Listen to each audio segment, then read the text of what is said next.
자, 요 얘기가 EBS에 없어요. EBS에 없거든? 근데 이 비겁한 놈들이 문제는 내놨어.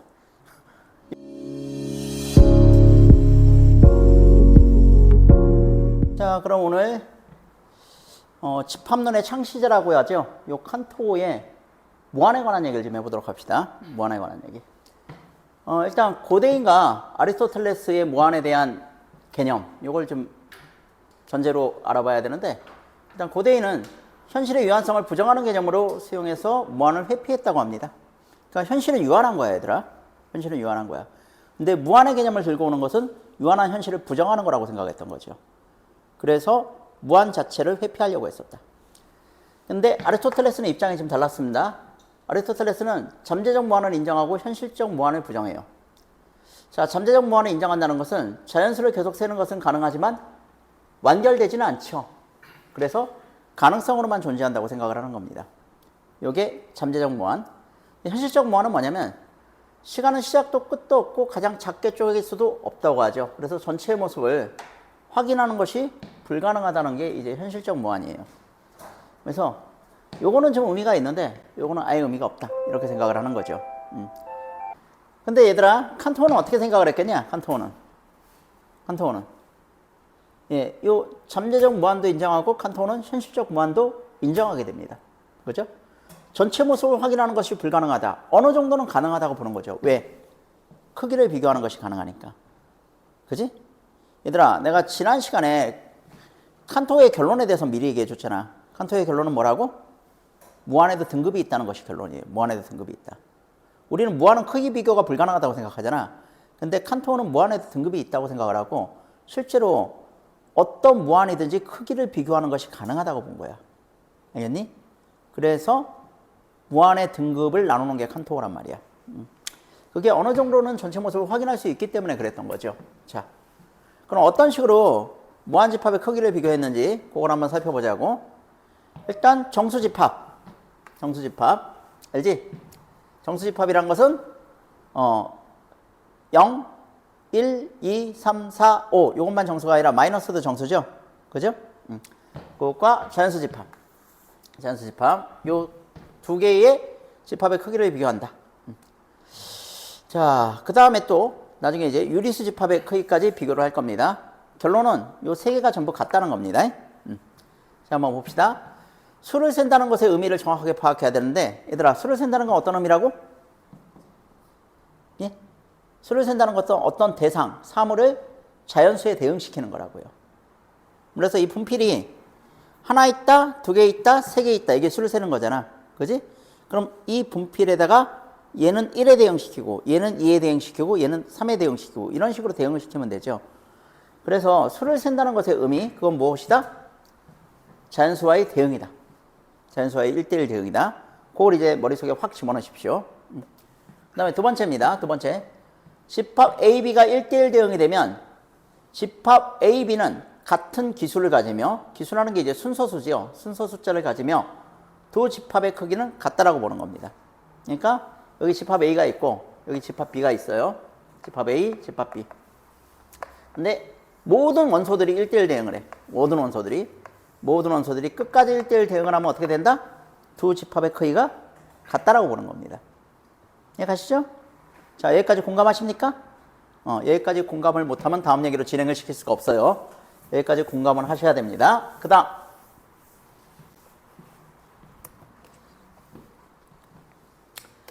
자, 정수집합과 자연수집합의 크기를 비교해 볼게. 자, 우리는 직관적으로 봤을 때는 정수가 크다, 자연수가 크다? 예, 정수가 크다라고 생각하죠.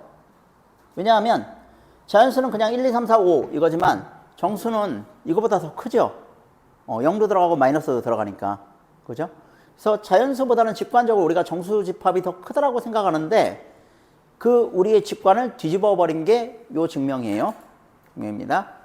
자, 어떻게 대응을 시켰어? 일단 자연수 1, 2, 3, 4, 5, 6, 7 요것과 뭐를 대응을 시켰어?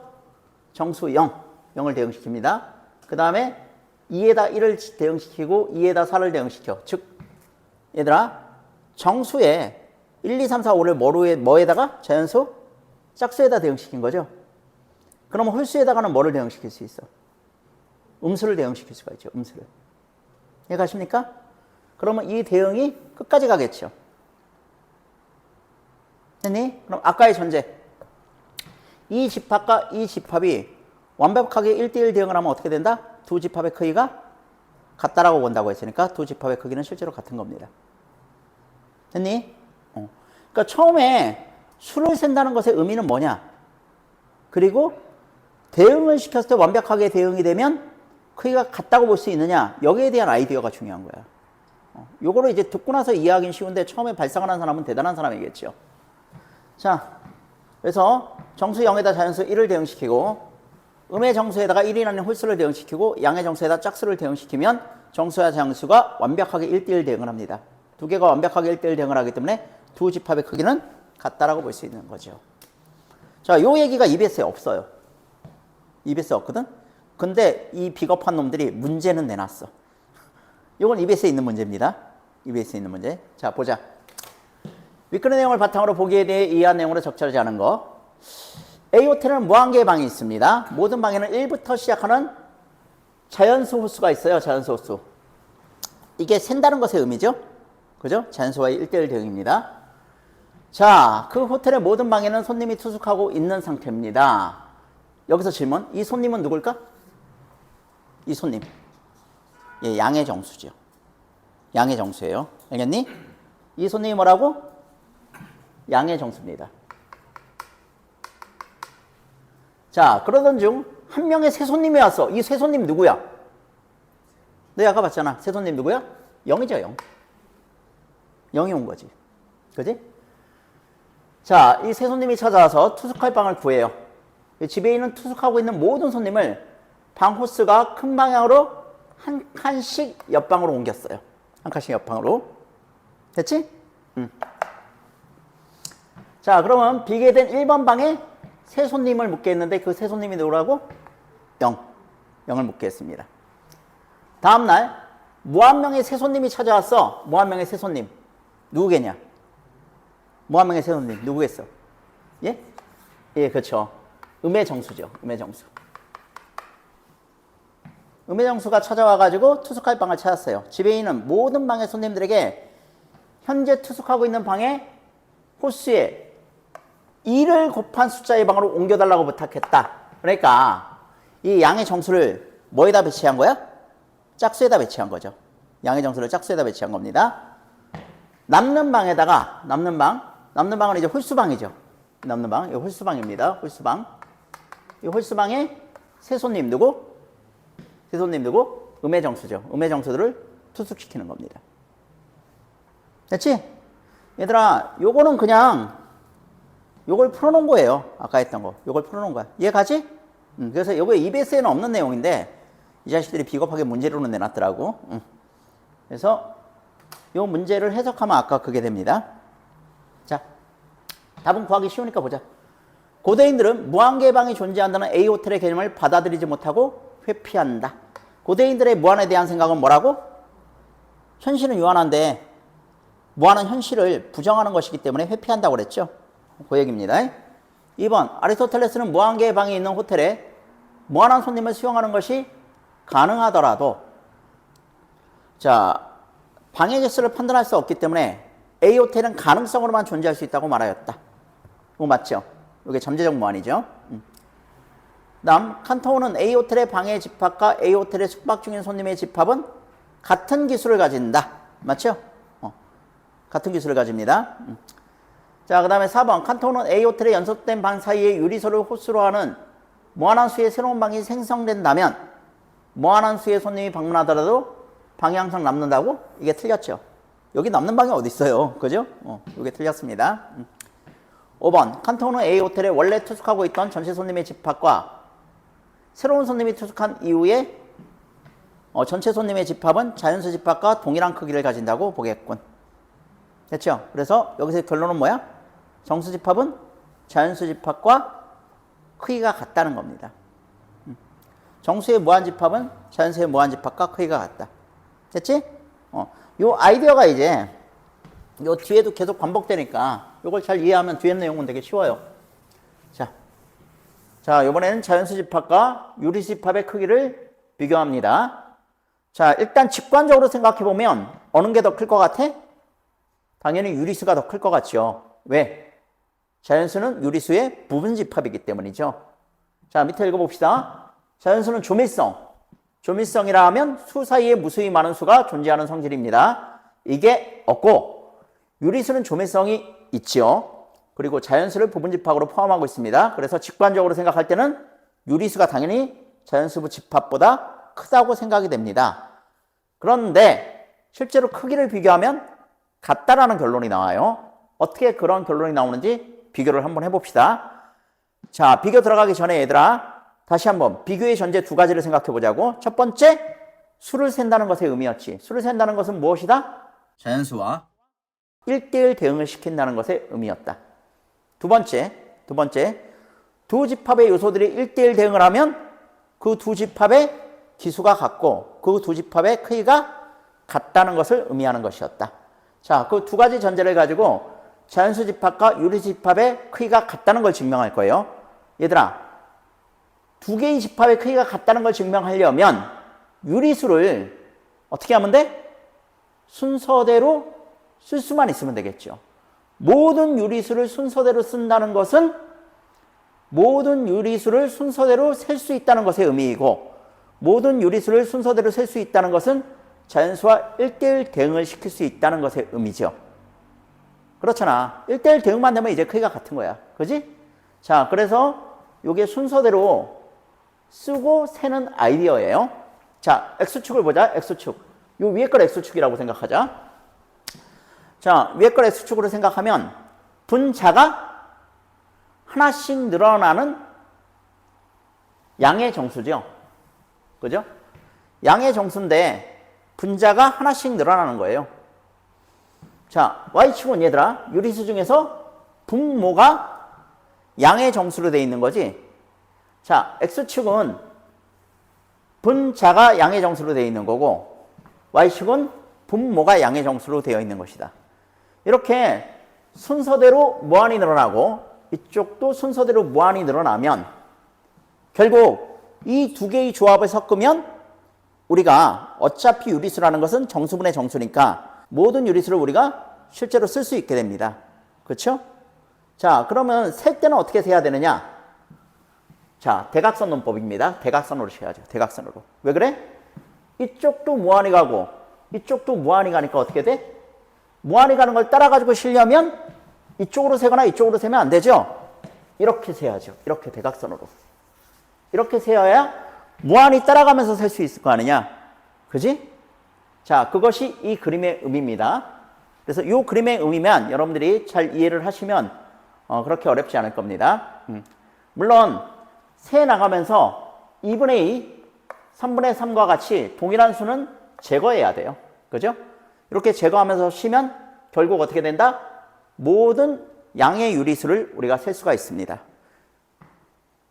됐습니까? 그러면 결국 자연수 집합과 1대1 대응을 시킬 수 있다는 결론이 나오고, 그러면 우리가 자연수 집합과 유리수 집합의 크기가 같다는 결론을 내릴 수 있어요. 자, 그러면 이제 다음 내용으로 갑시다.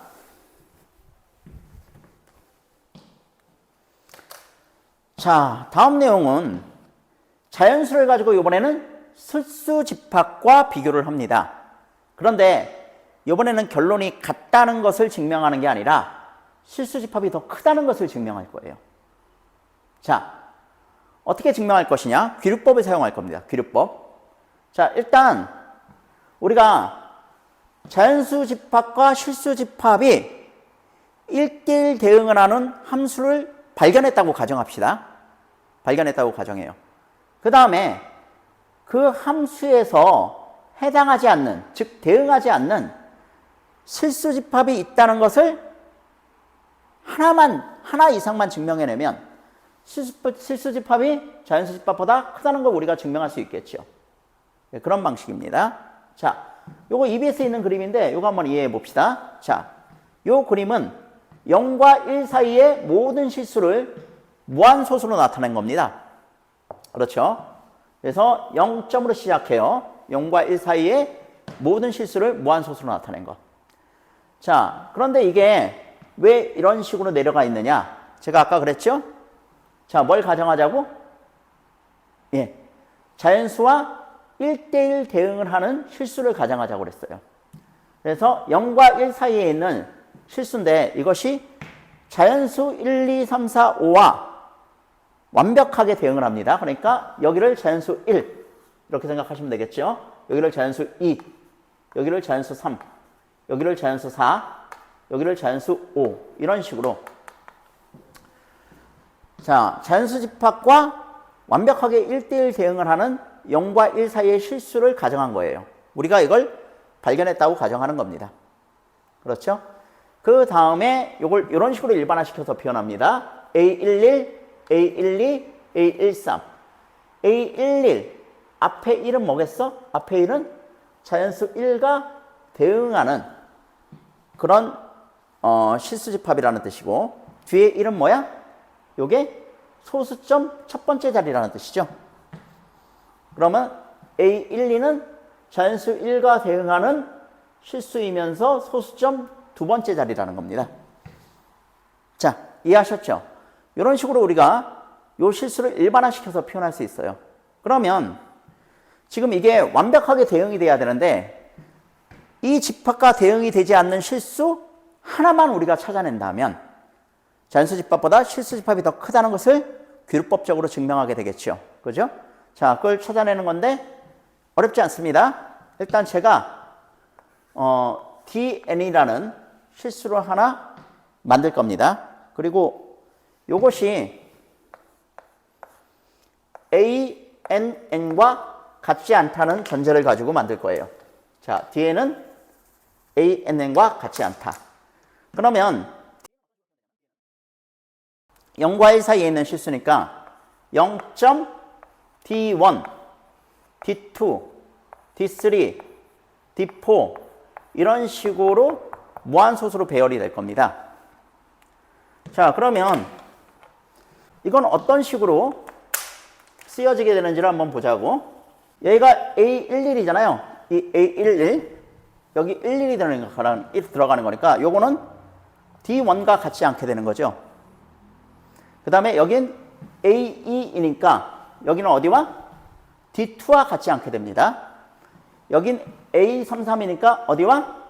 D3와 같지 않게 되고 여기는 A44니까 어디랑? D4와 같지 않게 됩니다. 그렇죠. 자, 이런 무한소수를 우리가 만들면요. 실제로 이 무한소수는 이 그림에서 보여주는 지금 실수 집합과 절대로 대응되지 않겠죠. 왜?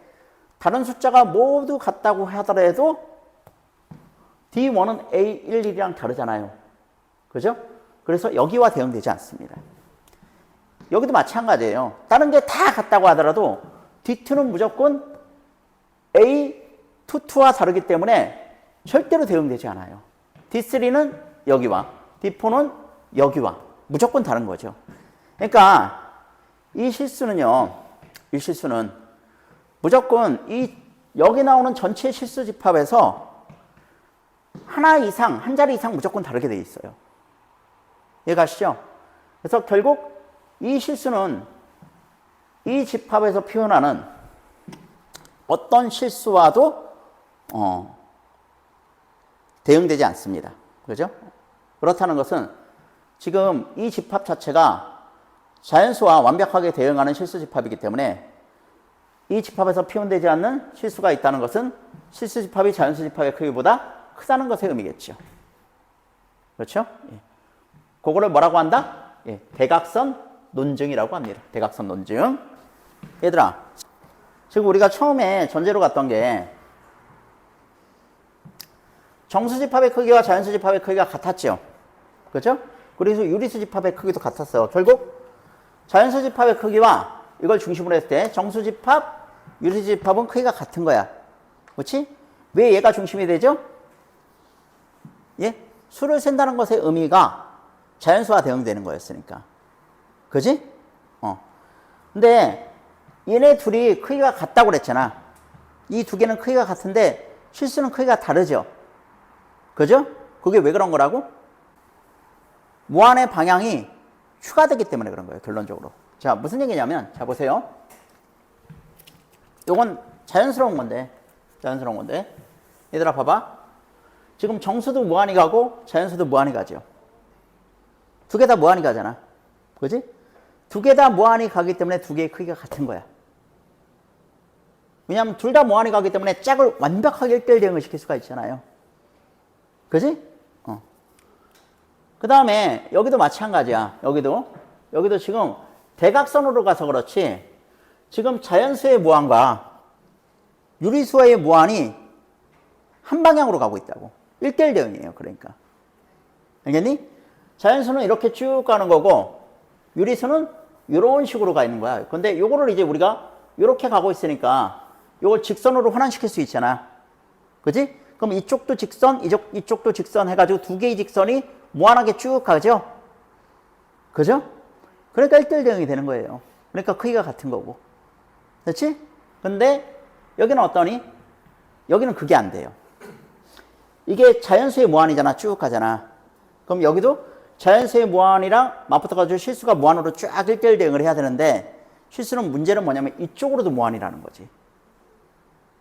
그죠? 결국 실수의 크기가 자연수 크기보다 커진 이유는 뭐야? 이쪽에 무한이 추가되기 때문이에요. 이쪽에 무한이 추가되기 때문에. 이해가니? 자, 문제. 기억은 대각선 논법입니다. 대각선 논법. 요건 무엇과 무엇을 비교한 거였어? 예, 자연수와 유리수를 비교한 거였고, 두 개의 크기가 같다는 것을 증명한 거였죠. 자, 니은은 대각선 논증이에요. 이번에는 자연수와 실수를 비교한 거였고, 어느 건 집합의 크기가 더 크다? 실수 집합의 크기가 더 크다는 것을 증명해낸 겁니다. 요거는 이제 두 집합의 크기가 같다라고 본 거고, 요건 실수 집합이 더 크기가 크다는 것을 증명한 거예요. 자, 봅시다. 기억과 니은은 모두 어떤 수의 집합과 자연수 집합이 1대1 대응 여부가 무슨 뜻이요? 하느냐, 안 하느냐. 이걸 증명하기 위한 방법이다. 요거는 여죠? 요거는 부입니다. 2번, 기억과 니은은 모두 어떤 집합이 다른 집합의 부분 집합이 아니더라도, 이 부분 이상하죠. 자연수 집합은 유리수 집합의 부분 집합이죠. 그러니까 부분 집합이 아니더라도 틀렸어요. 부분 집합이더라도 두 집합의 크기가 같을 수 있다는 것을 증명한 겁니다. 그죠? 일단 요걸 아니더라도가 아니라 이더라도도 붙이면 그나마 기억에는 해당이 돼요. 근데 이걸 만약에 고친다고 하더라도 역시 니은에 해당되진 않죠. 왜냐하면 저것은 두 개의 집합의 크기가 같다는 것을 증명한 게 아니라 실수 집합이 더 크다는 것을 증명한 거니까. 자, 그 다음에 3번. 기억과 니은에서 유리수의 집합과 실수 집합은 모두 조밀성을 보이는 집합이다. 맞는 얘기죠. 아까 조밀성의 개념 보셨죠? 맞습니다, 이거. 4번. 기억은 두 유리수 사이에 다른 유리수를 찾는 방법을, 니은은 나열한 실수를 바탕으로 원래 목록에 없는 새로운 무한소수였죠. 원래 목록에 없는 새로운 무한소수. 어떻게 만들었어? DN을 ANN과 다르다라고 가정해서 DN의 실수를 우리가 만들었죠. 그렇죠? 그럼 그 DN은 원래 목록에 없는 새로운 무한소수였습니다. 그 다음, 기억에서 새로운 유리수를 찾더라도 자연수 집합의 기수가 같다는 것을 확인할 수 있지만, 니은에서는 원래 목록에 없던 새로운 무한소수를 찾으면 자연수 집합과 기수가 다르다는 것을 확인할 수 있는 겁니다. 그래서 결론적으로 실수가 자연수 집합보다 크다는 것을 증명한 것이었죠. 예, 그래서 요건 정답을 2번으로 하시면 됩니다. 됐죠? 예. 그래서 우리가 요 제시문 같은 것은, 자, 무한의 크기 비교를 하는데 센다는 것의 의미가 자연수와 1대1 대응을 시키는 것이었기 때문에 자연수를 중심으로 해가지고 첫 번째로 자연수와 정수를 비교했고요. 두 번째로는 자연수와 유리수를 비교했습니다. 자연수와 정수, 자연수와 유리수.